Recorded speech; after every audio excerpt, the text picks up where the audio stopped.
군지요 요 나라 파군의 가이 성서 요 호빠리 월떨고 살아.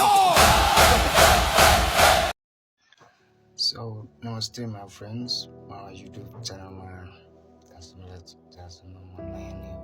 तर आज मैले मेरो भिडियो बनाउनुको मुख्य कारण चाहिँ यो भन्दा 1-2 वर्ष अगाडिको कुरा हो यो जुन हाम्रो नेपालको सुदूरपश्चिम जिल्ला गाविस ब्यासमा मन्दिर निर्माणको क्रममा हामी पुगेका थियौँ जुन कि ब्रह्मायनी मन्दिरको निर्माण कार्य थियो त्यहाँ हामी पुग्नुभन्दा अगाडि त्यहाँ जे जति मन्दिरको ढुङ्गा र छत बिछाउने दलिनहरूको काम चाहिँ सकिसकेको थियो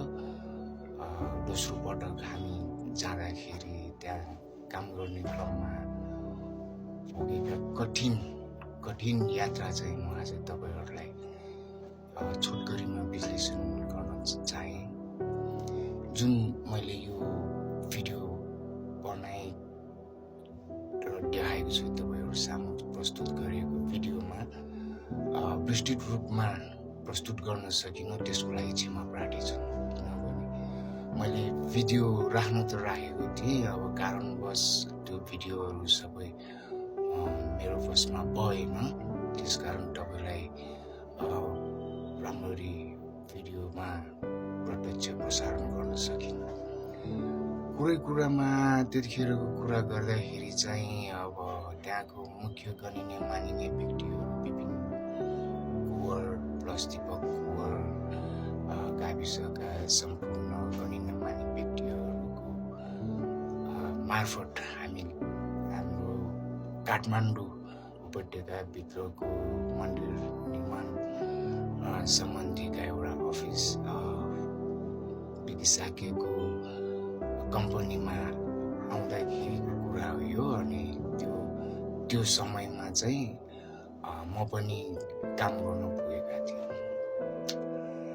यति खतलाग्दो यति दुःखद दृश्यहरू देखेँ कि प्राकृतिक दृश्य त एकदम रमणीय थियो त्यहाँको तर जुन हामी गएर त्यहाँ यात्रा गर्ने क्रममा बाटोको कठिनाई बाटो कच्ची रोड प्लस अब बर्खायाम यताउताको समयमा चाहिँ एकदम दुःखद र कठिन यात्रा हुँदो रहेछ त्यो देखेर एकछिन त मन नै एकदम जिउ सिरिङ्ग मन खल्लो लाग्दै थियो हामी उपत्यकावासीलाई चाहिँ किनभने यहाँको दैनिकी सहरको रमझम झिलिमिली गाडीको आवत जावत चाहिँ त्यसको तुलनामा गर्नु पर्दाखेरि चाहिँ मलाई एकदम दुःख लाग्यो यति विकट ठाउँ जस्तो लाग्यो कि करिब हामी 1 महिना लगभग 40 दिन जतिको अवधिमा हामी भोगेको काम गर्दाखेरि भोगेको समय चाहिँ एकदम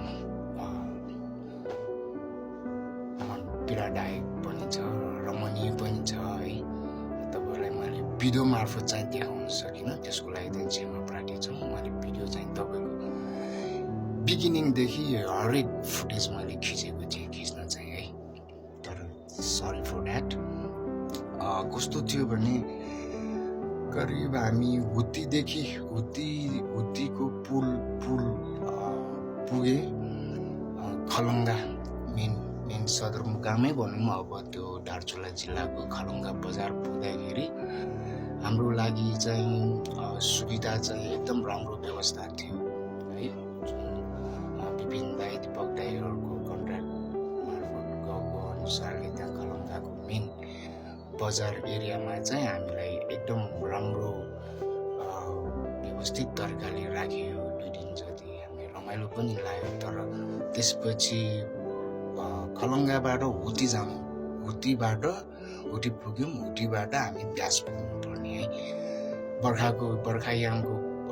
समय मौसम भएको हुनाले चाहिँ हामी कारणवश गाडीबाट चाहिँ ब्यास पुग्न सकिनु किनभने बाटोघाटो त्यस्तै थियो है तर पारिपट्टि इन्डियाको बाटो हेर्दा चाहिँ यस्तो राम्रो थियो कि सुरुवातमा त्यही मन खल्लो लाग्छ कि है हाम्रो सरकारको ध्यान त्यता नपुगेको जस्तो एकदम कठिनाइ बाटो थियो जबकि हामी हुत्तीबाट हिँड्दै बेलुकाको 8 बजीतिरसम्म पुग्यौँ होला जुन हामी निर्माण स्थलमा चाहिँ है राति पुग्यौँ बस्यौँ रेस्ट गर्ने तर जुन जति काठमाडौँबाट लगेको सामानहरू यो तामापत्र माथि मन्दिर माथि राउने गजुर है लगायतका अन्य धेरै सामग्रीहरू पनि हाम्रो त्यहाँसम्म लानु पर्दाखेरि चाहिँ ब्यासका होल गाउँलेहरू मिलेर बिहान उनीहरू गएर है हरेकले एक पाटा दुई पाटा गर्दै बेलुकासम्म चाहिँ उहाँहरूले ओसारेर ल्याउनु त्यसरी आयात गरेको थियो सामान चाहिँ एकदम दुःख लाग्दो है लगभग करोडौँ खरबौँको बजेटमा बनायो होला त्यो मन्दिर त्यो सम्बन्धी चाहिँ विस्तृत रूपमा जानकारी दिन खोजिनँ सरकारी प्रोजेक्ट नै हो त्यत्रो लगानीको ढुवानी खर्च पनि गयो होला है तर त्यस्तो सिचुएसन थियो क्या एकदमै जुन हामीले त्यो मन्दिर बनाउँदाखेरि त्यसमा ताम्रपत्रभन्दा अगाडि बिछाउने काठको फ्ल्यागहरू फर्स्ट टाइम मैले उतै देखेँ होला कि यत्रा ठुला आराहरू तल एकजना माथि एकजना बसेर चिरा पार्ने है त्यो रुखको मुदा दिनमा 2 देखि 3 फ्ल्यागसम्म निकाल्थ्यो एक दिनमा एकदम मेसिनरी सामान भए पनि हाम्रो त्यता सुदूरपश्चिमको दार्चुला ब्यासमा चाहिँ बत्ती विद्युतको अभावले गरेर पनि समयमा कार्य नहुने क्या मेसिनरी सामानले काम गर्नलाई एकदम बाधा पर्थ्यो त्यहाँ त्यो सुन्दाखेरि एकदम दुःख लाग्दो जबकि हामी जलस्रोतको धनी प्लस विद्युतको धनी नै मान्छ इन्डियालाई बेच्छ भन्ने कुरा सुन्नमा आइन्छ त्यहाँ जाँदाखेरि चाहिँ एकदमै दुःख लाग्दो कुरा भयो कि त्यहाँकै प्लस युवाहरू त त्यहाँ वैदेशिक रोजगारमा विदेशिएका छन् अधिकांश युवाहरू पनि है अनि यसो सोच्थे कसरी गुजारा चलिरह होला यहाँका मानिसहरूको युवाहरू विदेश जान्छन् यस्तो टाइपको सोचहरू आउँथ्यो त्यसपछि चाहिँ मैले जति पनि यो भिडियोमा चाहिँ बिगिनिङदेखिको फुटेज तपाईँहरूले देख्नु नै भयो होइन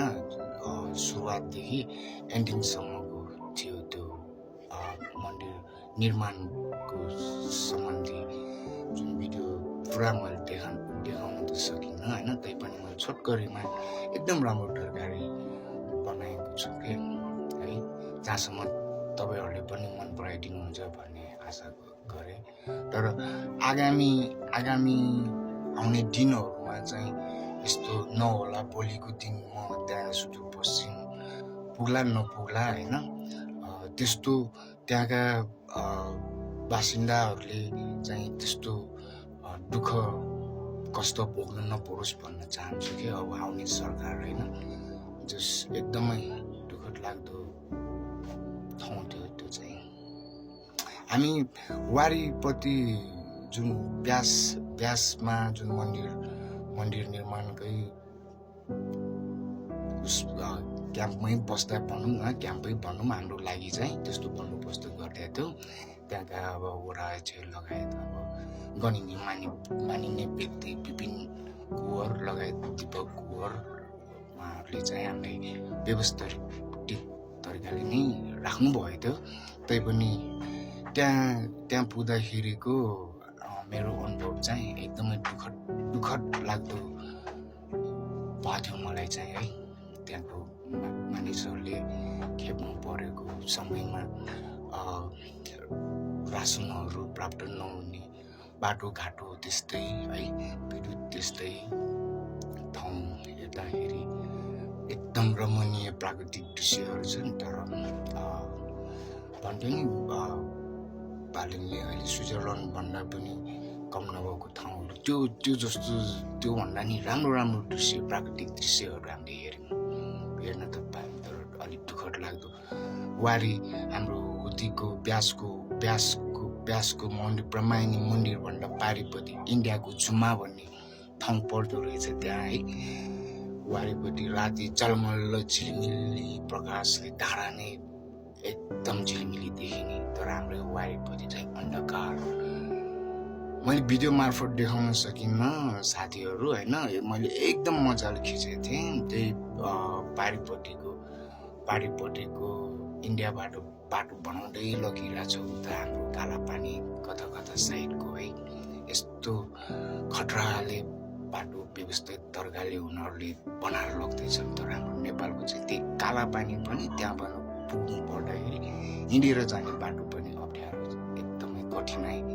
3 दिन जानुपर्छ भन्ने कुरा गर्नुहुन्थ्यो त्यहाँका जनसमुदायहरूले तर हामी त त्यहाँ काम गर्न गएको हो सो मेरो चाहिँ अबको सरकारले चाहिँ त्यतातिर विकास गर्नेतिर ध्यान पुग्छ भन्ने आशा व्यक्त गर्नु खोजे है एकदम हाम्रो देश विकास गर्ने व्यक्ति आउनुपर्छ जस्तो लाग्छ मलाई होइन गर्छन् पनि जस्तो लाग्छ अब उहाँको लागि चाहिँ एउटा मेरो सुसन्देश भनौँ कि अब के भनौँ है एउटा आफूले गएर अनुभव गरेको ठाउँ अब त्यत्रो दूरीको यात्रा गर्दाखेरि हामी बसमा चढ्दै वाक्क लाग्ने खालको थियो कि 3 दिनको यात्रा है एकदम लामो यात्रा सो गाइज यति नै भन्न चाहेँ आजको कुरामा चाहिँ है आजको यो मलाई अरू केही त भन्नु छैन जहाँसम्म लाग्छ अब हाम्रो काम पनि राम्रै भएको थियो त्यो टाइममा हस् नमस्ते